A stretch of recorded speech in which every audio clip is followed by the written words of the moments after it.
Hey everybody, it's Hans here with Angler's Covey, and welcome back to our Bug of the Month tying segment. Today I'm going to walk you through some of my favorite ice fishing jigs. These are really simple flies to tie. They don't require a lot of materials, but they have done really well for me through the ice this year. The first one we're going to tie, we're going to call the South Park Special. The other ones don't really have names, but let's go ahead and dive into it. Alright, so for a hook I've got a Umpqua X Series XT500 in a size 12 here. And the bead is one of these inverting tungsten beads. Okay, I'm using Chartreuse. And thread is going to be uni, A dot, and white. So first thing we need to do is get this bead oriented properly. So I'm just going to start a thread dam behind it until I can get it to stand in front of the hook eye.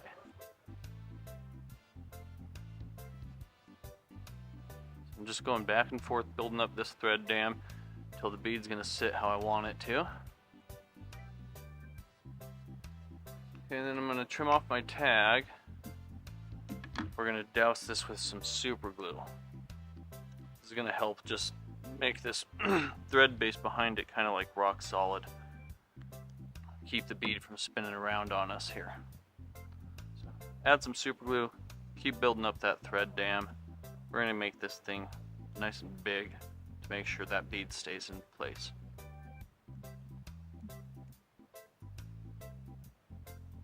Okay, that's great, just like that. Now we're going to put some Krystal flash. We're just basically matching the bead color. So we have fluorescent Chartreuse bead. We're going to use the fluorescent Chartreuse Krystal flash. So I take one strand, fold it in half, clip it here. Then I'm going to fold that in half and clip it. So now I basically have 4 pieces of Krystal flash. I'm going to take those 4 pieces, fold them around my thread. Try to keep the tips in line or even-ish. We'll cut it to length. And then wrap that down the hook shank to create a little tail coming off the back. So I want to get back a little bit past where the barb is on this hook, and I can walk my thread back forward. We're going to cut this tail to be pretty short and stubby. Probably about half the length of the shank there. Now we're going to use some Ultra Chenille in fluorescent yellow. It's kind of the same color as the Chartreuse there. We're just trying to match those colors. I'm going to strip some of the material away from the core. So you can see I've got the core exposed there. I'm going to tie that in down here at the base of the tail.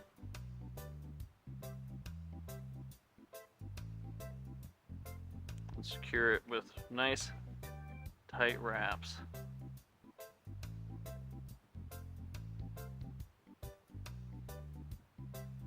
And then we're going to use some white fine chenille. I'm going to strip some of that away from the core.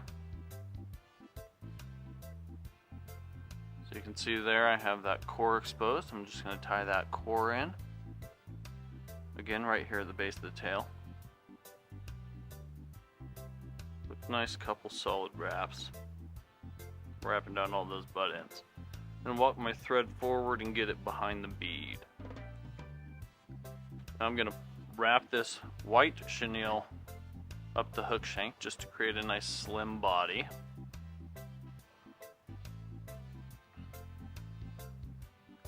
Once I get up to the bead, go ahead and capture it with my thread.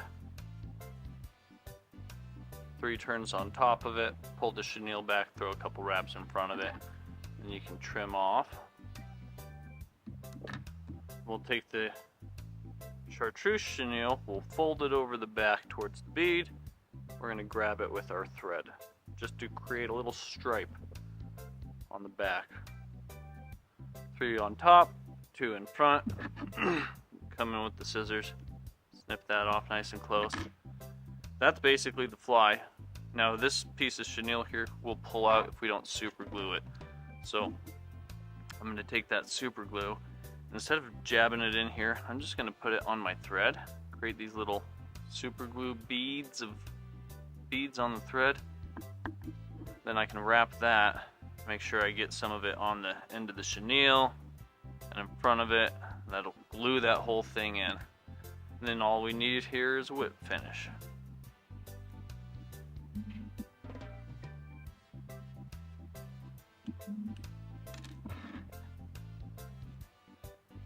And that's it. Alright, so that's the South Park special. I like to do that one in pink, chartreuse, and orange. I vary colors based on what fish seem to be eating more at the time. The next one we're going to do is basically a simplified version of a woolly bugger. And I'm going to use the same size hook and same size bead, so let's go ahead and get into that one. Alright, so for hook, we've got the Umpqua X Series XT500 in the vise here, jig hook. This one's a size 12. The bead is an inverting tungsten bead, 4mm, fluorescent orange on this one.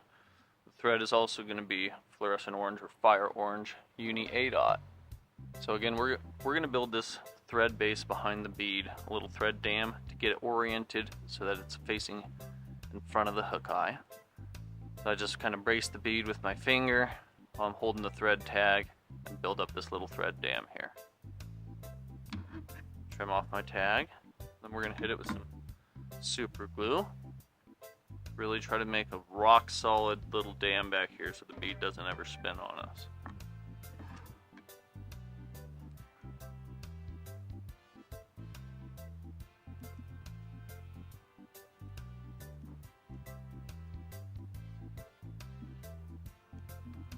Okay. Now this is super easy. We're going to use some Marabou blood quills in the Sunburst yellow. We need one feather.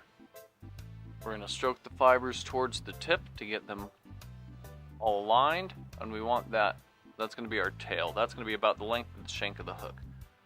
So transfer that measurement, butt my fingers up against the front of the bead.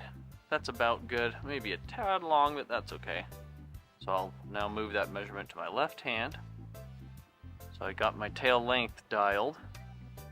Move my thread to the rear of the hook shank, slightly past where the barb is, and grab that Marabou with my thread. Give it a couple solid wraps. Okay, so we're a little bit long there, so I'm going to take just a couple wraps off. I'm going to pull the stem of the feather, shorten it up a tad. Yeah, there we go. About the length of the shank of the hook. Couple good wraps. And pull the feather up and out of the way. Move my thread more up towards the bead. I like to spin the feather. Grab it with my thread. This is going to just help create a nice even underbody. Then we'll trim off the butt end. And now I'm going to just cover all this with my thread. There's only one more material to this guy, and it's going to be the Neon Mini from FlyBox UK. Comp SB is the color, stands for competition Sunburst. So I'm going to strip some of the fibers away to expose just the core of the material so I can get a nice clean tie-in. Okay, and then I'll grab the core. You can see it exposed right there, right at the base of the tail. Hit it with some nice solid thread wraps. Make sure it's not going to pull out on us. And then work our thread forward to behind the bead. And sit it right touching the bead. And then we're just going to start wrapping this Neon Mini. Just one wrap after the next. Pretty easy here. Once we get up towards the bead, I'm going to start kind of preening the fibers rearward. And I'll just make these wrap's a little more dense.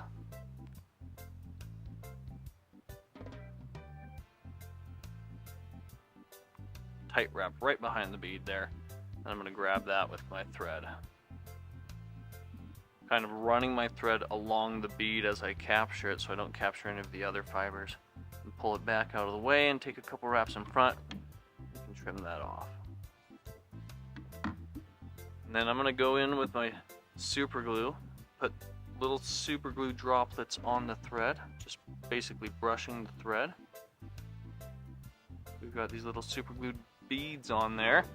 That's going to cover, hopefully you can see that, all of those thread wraps.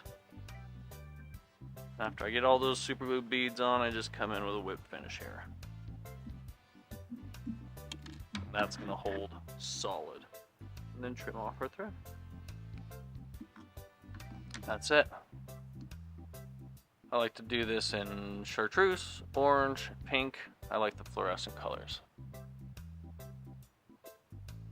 Alright, so that was the Simplified Woolly Bugger. Like I said, super easy tie. I like to tie them in the fluorescent colors, so fluorescent orange or Sunburst is this one. I do chartreuse and fluorescent pink as well. Those are some of my favorite ice fishing jigs. If you've ever wanted to give ice fishing a go, I definitely recommend tying some of these up. If you have questions, make sure you leave them down in the comments below, or as always, come in the shop and ask me. I'm more than happy to help you in person. Hope that helps you out, and we'll see you on the next one.